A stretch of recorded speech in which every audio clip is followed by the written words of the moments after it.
upon a time, in a small village near an eastern town, there lived a humble man.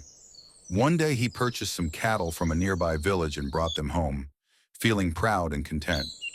The next day he took his cattle to a field to graze, but he was so tired that he soon fell asleep under a shady tree. As the man dozed, a sly thief noticed the unattended cattle and began to lead them away.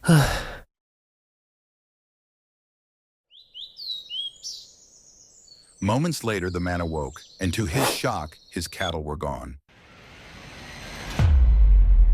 Hurrying down the path, he caught sight of the thief and shouted,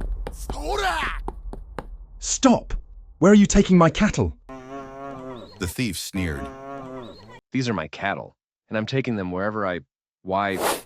Their argument grew heated, attracting a crowd of curious villagers, all eager to know who was telling the truth. The shouting reached the ears of Mahosadha, a wise man respected for his fair judgment. As soon as he saw the two men, he could tell which was the real owner and which was the thief. But Mahosadha knew he had to prove it, so he asked what they were quarreling about. The owner pleaded, I bought these cattle yesterday and took them home. Today I brought them here to graze. But while I rested, this thief drove them off. The thief quickly denied it, claiming, these cattle were born and raised on my farm. Mahosadha listened patiently and promised to resolve the matter fairly. He first asked the thief what he fed the cattle. The thief replied, I gave them sesame flour and kidney beans to eat, and rice gruel to drink. When Mahosadha asked the real owner, he replied humbly, My lord, I am too poor to afford such luxuries. They ate only grass and drank from the stream. Mahosadha then ordered for some seeds to be ground and mixed with water. The mixture was given to the cattle.